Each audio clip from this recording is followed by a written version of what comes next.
Well, hello there, and welcome to another Minecraft tutorial. So I was going to make a tutorial on how to use the new structure blocks from the 1.10 update, which came out yesterday. But as I was making that tutorial, I found out that there are some serious bugs with the structure blocks in terms of saving, where on Mac and Linux they save to the wrong place and thus don't load properly, and on Windows they just don't save at all. So until those bugs are fixed, I'm going to hold off on the tutorials. Hopefully they'll be fixed in the next snapshot, and then I will talk about them then. Meanwhile though, I figure I should give you a tutorial anyway. So this is using old-fashioned stuff. Basically what this is a toggleable cobblestone generator that not only generates cobblestone, but also detects when someone breaks a piece of cobblestone and then replaces it automatically. So let me show you what I mean. Right now it's off, the switch is off, and when it's off, the indicator light is on permanently. When I flip this switch, it will turn the system on, and every time a new cobblestone is generated, it's going to light up that light. So let me show you that. I do that, and it automatically generates new cobblestone. It's not the fastest generator. The indicator light does slow it down a little bit, but for the most part, it's as fast as you're going to need it, because you're probably going to AFK. Or, you know, this will be something that you'll generate a pillar with, and then detect breaks later, and you'll only be breaking one block at a time. Stuff like that. So as you can see, the piston pushes up as soon as a cobblestone is generated, and then it pretty much just keeps going until it reaches the push limit of 12. Now, if you looked while this was running, the piston is actually pushing up a glass block, and that glass block counts towards the limit of 12, so it'll actually make 11 cobblestone. But here's the key thing, all right? When the pillar is finished generating, that light will be off. Now, if someone comes by here and breaks one of these blocks, it'll regenerate and it'll light that light up. It'll pulse, as you just saw. I break, and it pulses. And that'll happen no matter which of these blocks I break. So I can come all the way up here if I wanted to and break this top block. And if we look down at the light, you see it lights up. And if I come down here and break the bottom block, it lights up again. So it will always replace the block that's been broken with another cobblestone, and then it will tell you with some output that a block has been broken. And the output is actually this torch here. I just ran it into a dust and into this lamp for demonstration purposes, but you can run it into anything. You can have it, for example, trigger a secret door. So if you wanted to, you could hide this generator so that like this is floor height or something, and then just have a pillar there, and it'll be like a secret entrance. So you break one of these blocks and it's immediately replaced, and then it opens a door or something like that. So let me show you how this works. I'm not going to rebuild it, but I will show you piece by piece how it works, because it's really just a combination of simpler pieces like many redstone devices are. So the first thing we have here is this clock. And this is just a simple redstone clock, just a torch leading into some repeaters that lead back into the block with the torch. And the reason we're using a clock here instead of a constant signal is that once this push limit of 12 blocks is reached, if there's a constant signal there, that piston will never ever push again. So even if we break a block here, it won't get that block update, and it won't realize that it can push these blocks again, so it won't happen. But by using a clock, we're constantly pulsing it, and that's constantly giving it updates, telling it, okay, check to see if you can push again, and if you can, then push. So that's why we use a clock, and that's what also makes it toggleable, because I can just turn this off by turning this on, and that turns the torch off. When the clock is off, nothing will happen, and I can break this and, it won't push because everything's turned off. Turn it back on, it gets a pulse, And yeah, you get a pulse over there from the output, and we're all good. Okay, so the clock is the easy part. This clock just runs into a repeater. This one's on 2 ticks. I haven't actually tested with faster, but I could try. So let's try it on a 1 tick. Oh, I turned it off. Yeah, so it seems to work just fine on a 1 tick pulse. Actually no, it sounds like my torch just burned out somewhere. So yeah, leave this on 2 ticks, I guess. Anyway, what this does is this is going to pass a signal through the cobblestone block. However, when that cobblestone block is pushed up, there's a glass block underneath which is transparent. So this signal will not pass through a transparent block into this comparator. And actually this could be a repeater too if you wanted, but since I had a repeater there, I decided to go with the comparator out here. Doesn't really matter in this case. But yeah. So it'll pass through, and once the piston extends and pushes that glass block up, this signal will be cut off. In addition, when the piston retracts again, there won't be a block here because this will have been pushed up by 1. And because there won't be a block here, that will also keep the signal off until this water source, or sorry, this water block, the flowing water block, combines with this lava, which will flow into that space, and it'll trigger the creation of this cobblestone. Now, one important thing to note, very important, right next to this piston and 2 blocks away from this lava, you must have a hole below the water. That's to make sure the water flows downwards and not across, because if the water starts flowing across the top here, it will eventually reach your lava source and turn it into obsidian, and that breaks everything. So put a hole down here for the water to flow down into, so that this lava flows across into the side of this water instead of the water flowing into the lava source. So you get flowing lava touching flowing water and get cobble. Okay, so that's the cobblestone generator part and the clock.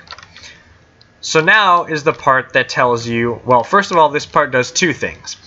This will tell you when a block has been broken, and it will also trigger the piston to push a block up, because once a block has been broken, it'll be able to push up, right? So how does that work? Well, the first thing is that if this is getting a signal, right? If this is getting a signal at all, that means there's a solid block here, which means there's cobblestone ready to be pushed.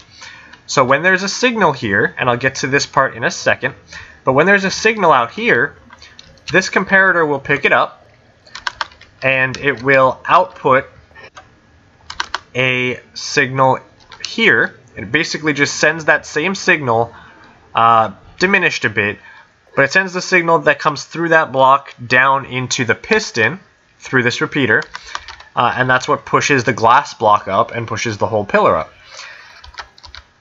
Now the important part is we have this here, which is a fader circuit. In fact, this is the fastest comparator fader you can make, and what it does is it fades the signal. So when this turns off, the signal will slowly fade out.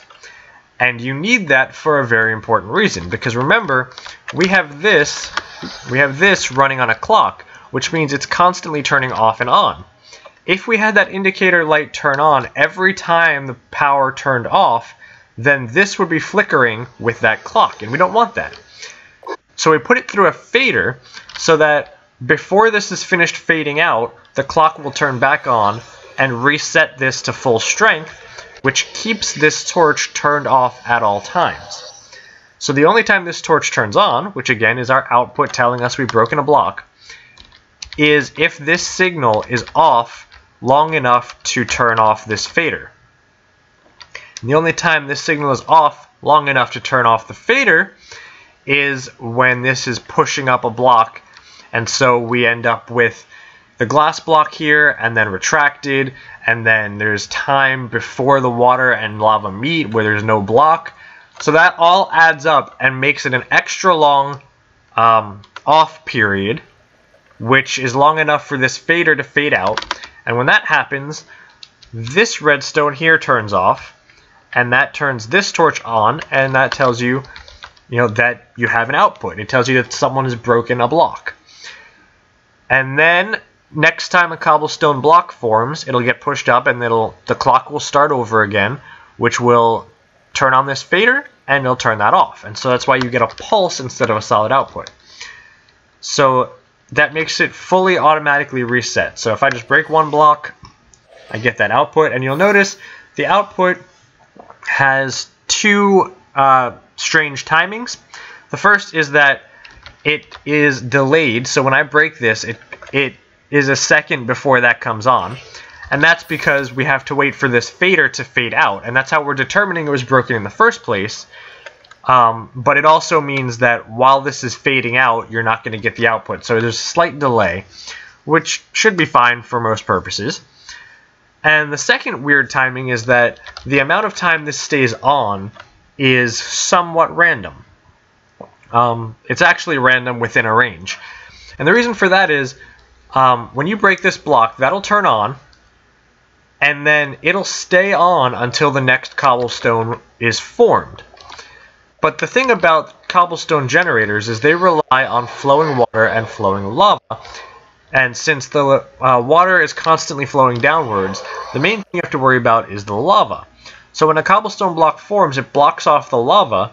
So when you push it out of the way and then it piston retracts and leaves an air block, you have to wait for this lava to flow towards this side and hit the flowing water before another cobblestone block is formed. And the rate at which lava flows is random.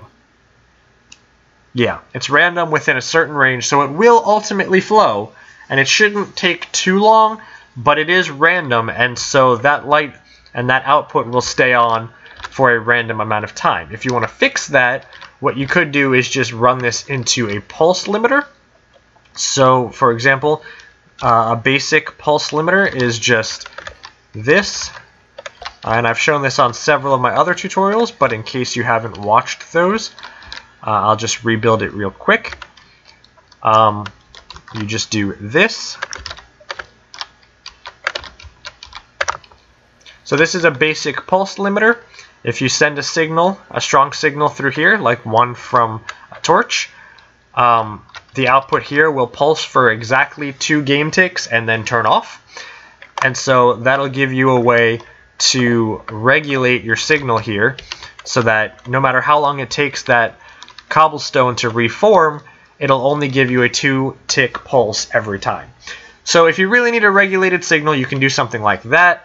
For most purposes, though, the amount of time this stays on shouldn't matter. And again, it will always reset within a few seconds. Just depends on how long it takes the lava to flow and reform the cobblestone. But yeah, so that's pretty much it. So again, clock, cobblestone generator, output from the clock, fader. This is also the same as the output from the clock, although it is also on a fader. So as this fader fades out, this will actually stay up longer, but that's fine because it will eventually turn off. So output from the fader, and then the fader gets sent into here to push the pillar up when there's a space. And then when that happens, this will turn on, and you get an output. So yeah, that's pretty much it. So again, this tutorial is a replacement for a tutorial on the 1.10 structure blocks, and that tutorial will be up as soon as they fix the saving for those blocks, because I don't want to put a tutorial up for how to use structure blocks if you can't actually save structures in a way that works yet. But, you know, I don't blame Mojang. I know a lot of people will get upset and be like, oh, Mojang, fix your bugs. But remember, this is the first 1.10 snapshot. Snapshots are basically betas. So it's really a very early development version of 1.10. So there are bound to be bugs. Don't get mad at them. It's already been reported. They will fix it. It's fine.